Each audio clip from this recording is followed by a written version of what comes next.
नमस्कार मंडळी, स्टार प्रवाहावरील लग्नानंतर होईलच प्रेम या मालिकेच्या पुढे येणाऱ्या भागामध्ये आपण पाहणार आहोत जीवा व नंदनी व काव्या आणि पार्थ हे आपापल्या रूममध्ये बसून सर्व पुरावे शोधण्याचा निर्णय घेतलेला असतो आणि दोघेही कार्यक्रमाचे फोटो बघू लागतात आणि त्या ठिकाणी दीपक व त्याच्या साथीदाराचा कुठे फोटो आहे का त्याचा शोध घेत असतात. तर तिकडे आपण पाहतो रम्या ही अतिशय घाबरलेली असते आणि ती वसुधराला बोलते त्या चौघांना जर आपल्या विरोधामध्ये काही पुरावा मिळाला तर असा विचार करून ती अतिशय घाबरते आणि तेव्हा वसुधरा बोलते असे मी होऊ देणार नाही.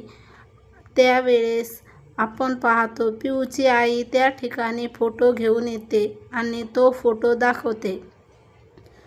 तो फोटो बघितल्यानंतर रम्या व वसुधरा दोघेही आनंदित होतात कारण तो दीपक व त्याचा साथीदाराचा पुराव्याचा फोटो असतो आणि लगेच वसुधराही तो फोटो जाळू लागते. तर तिकडे आपण पाहतो नंदनी, काव्या व पार्थ यांना देखील एक फोटो मिळतो आणि तेव्हा तो फोटो पाहिल्यानंतर नंदनी बोलते हा तर दीपकच्या साथीदाराचा फोटो आहे.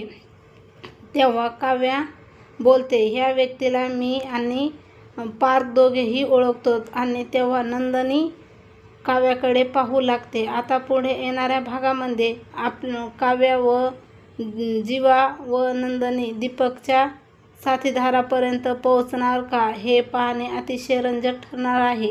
लग्नानंतर होईलच प्रेम या मालिकेच्या सर्व अपडेट पाहण्यासाठी आपल्या चॅनलला लाईक करा, शेअर करा आणि सबस्क्राईब करायला विसरू नका. धन्यवाद.